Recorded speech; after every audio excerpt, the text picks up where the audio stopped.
Hello नमस्कार दोस्तों, कैसे हैं आप सभी लोग। मैं आशा करता हूं आप लोग बहुत बढ़िया होंगे और अपने बोर्ड परीक्षा की तैयारी बहुत बेहतरीन तरीक़ा से और लगन के साथ कर रहे होंगे। आज के इस नए वीडियो में हम लोग अध्ययन करेंगे अध्याय नंबर 1 का तीसरा पाठ, इकोनॉमिक्स में अध्याय नंबर 1 का तीसरा पाठ।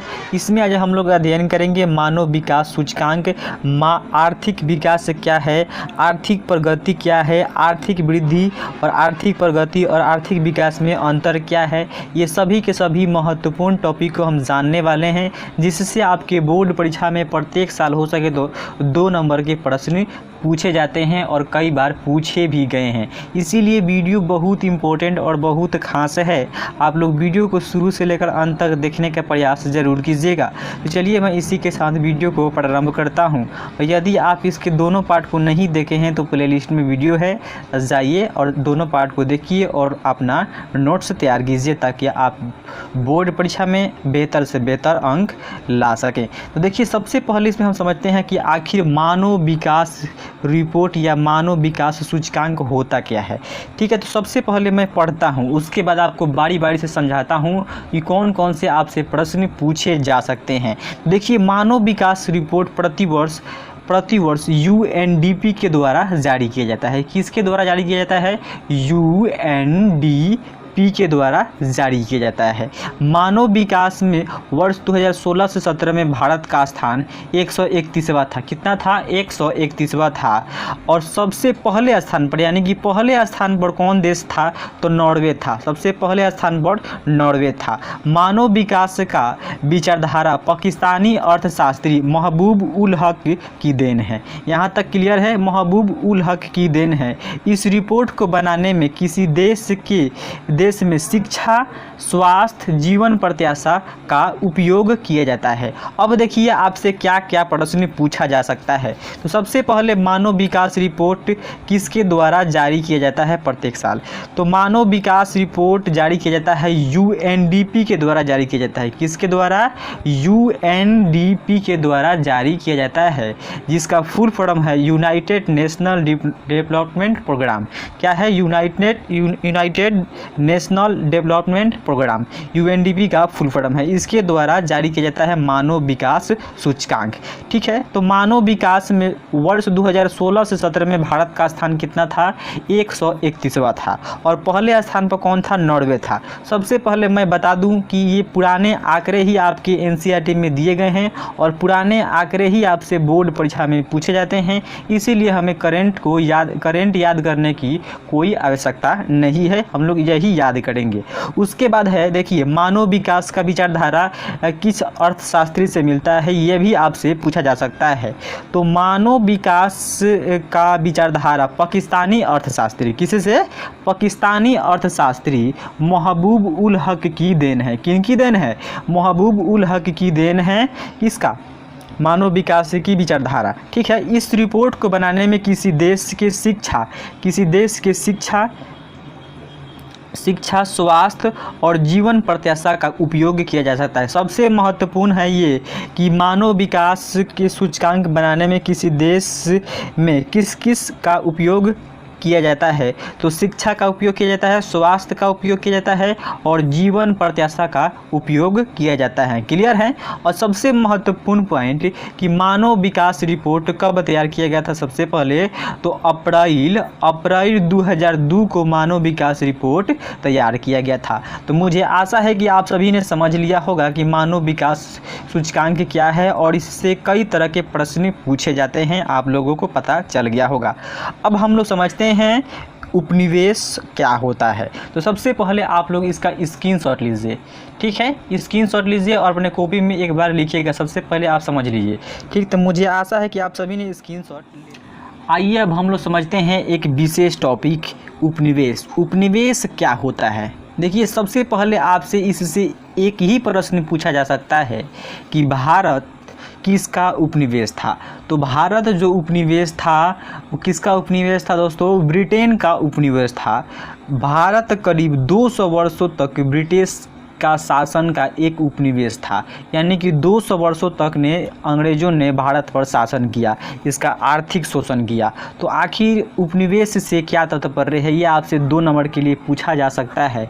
तो आपको लिखना है, एक अधिक शक्तिशाली देश से किसी कम शक्तिशाली देश के ऊपर अपना आधिपत्य जमा कर उसे शोषण करता है, तो ये घटना क्या कहलाती है, ये घटना उपनिवेश कहलाता है और ये पूरी प्रक्रिया उपनिवेशवाद कहलाती है। तो मुझे आशा है कि आप सभी ने उपनिवेश को समझ लिया होगा और उपनिवेश से जो ऑब्जेक्टिव बनेगा वो क्या है कि भारत किसका उपनिवेश था, तो ब्रिटेन का उपनिवेश था, यानी कि ब्रिटिश सरकार का उपनिवेश था।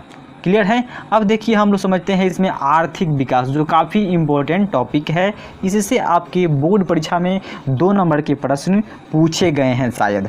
देखिए आर्थिक विकास आखिर होता क्या, हम लोग समझते हैं कि इसका आर्थिक स्थिति खराब है, आर्थिक स्थिति इसका बिगड़ गया है, तो आखिर इसका तात्पर्य क्या होता है, आखिर इसका मतलब क्या होता है, आइए जानते हैं आर्थिक विकास क्या होता है। तो आर्थिक विकास किसी देश के राष्ट्रीय आय तथा प्रति व्यक्ति आय से होने वाले दीर्घकालीन वृद्धि, समझते हैं दीर्घकालीन वृद्धि क्या होता है, यानी कि बहुत बड़ा वृद्धि जिससे देश के लोगों का जीवन स्तर ऊपर पड़े उठे, यानी स्तर उसका ऊपर पड़े उठे, उसे आर्थिक विकास कहते हैं या कहा जाता है।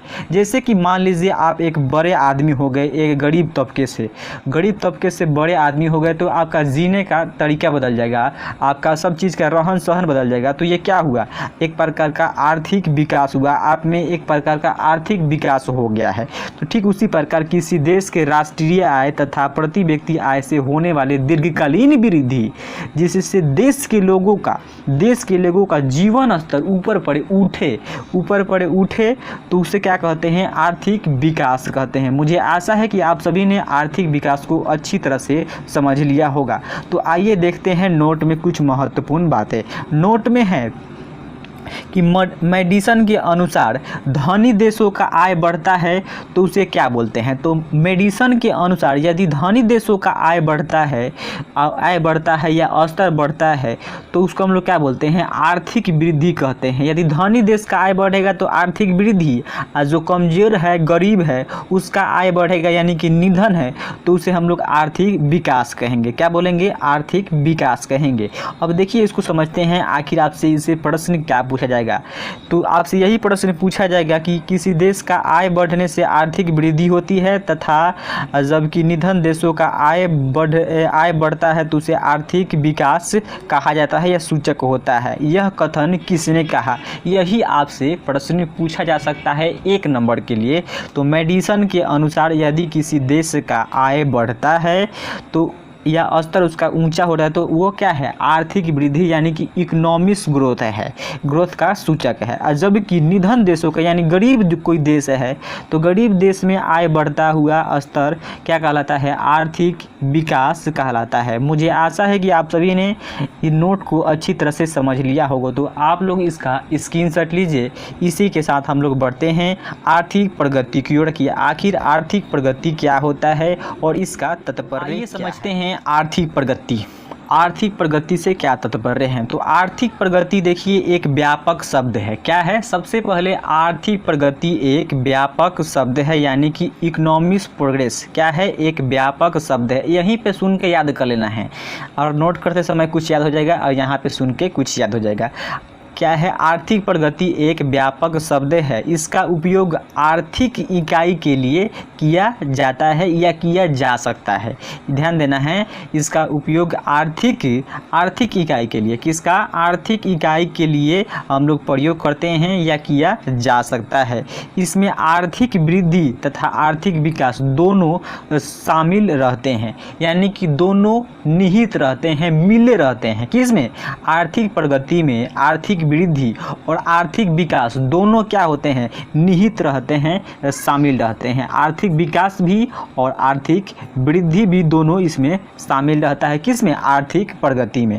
क्लियर है। अब देखिए इसको हम लोग पूरा निचोड़ के माध्यम से निकालना चाहें तो आखिर क्या है, प्रायः आर्थिक प्रगति के स्थान पर आर्थिक वृद्धि या आर्थिक विकास दोनों शब्दों का हम लोग प्रयोग कर सकते हैं। मैंने पहले ही बता दिया है लाइन में कि आर्थिक वृद्धि और आर्थिक विकास दोनों दोनों ही सम्मिलित रहते हैं किसमें, आर्थिक प्रगति में।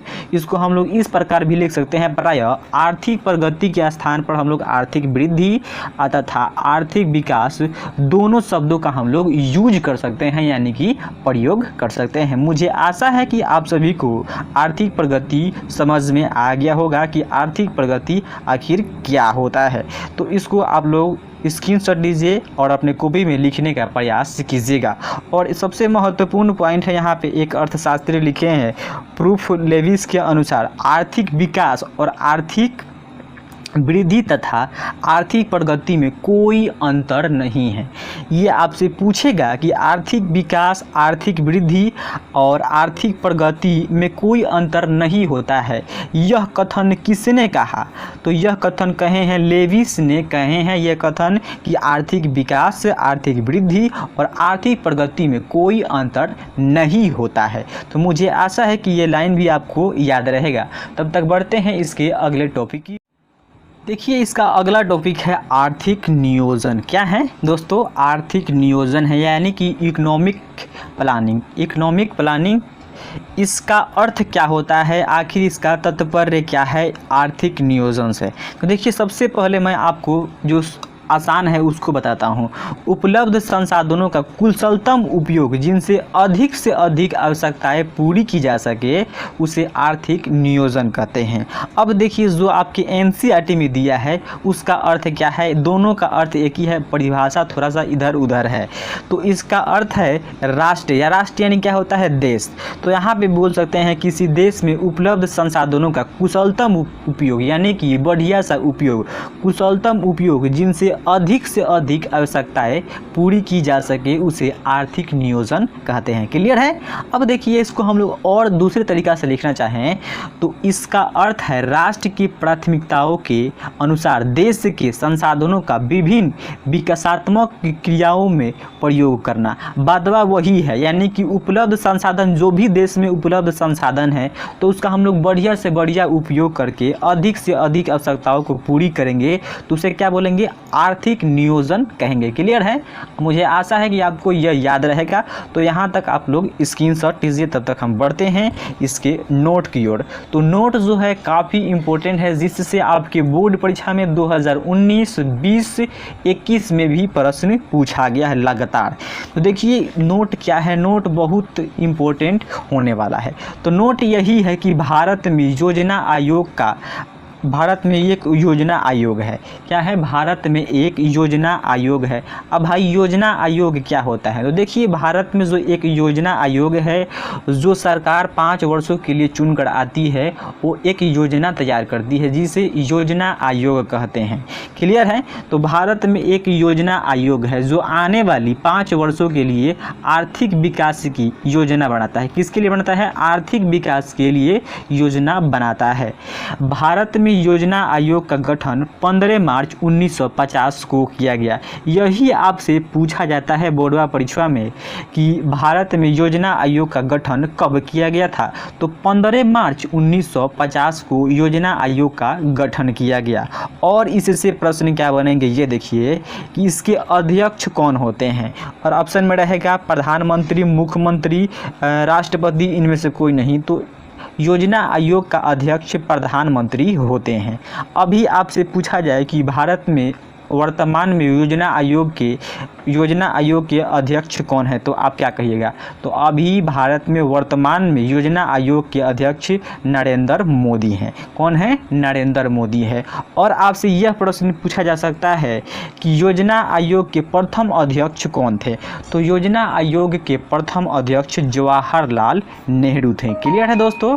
कौन थे? जवाहरलाल नेहरू थे। तो मुझे आशा है कि आप सभी को वीडियो बहुत पसंद आया होगा। अगर वीडियो पसंद आया है तो वीडियो को लाइक ज़रूर कीजिएगा, क्योंकि लाइक और शेयर और आपके कमेंट से मैं बहुत इम्प्रेस और मोटिवेट होता हूं और आपको अच्छी से अच्छी शिक्षा देने का मैं प्रयास करता हूं। तो मुझे आशा है कि आपको वीडियो बहुत अच्छा लगा होगा। अच्छा लगा हो तो शेयर कर दीजिए और लाइक कर दीजिए और कमेंट कर दीजिए। तब तक मिलते हैं इसके अगले टॉपिक को लेकर, जो काफ़ी इम्पोर्टेंट होने वाला है वीडियो। तब तक के लिए धन्यवाद।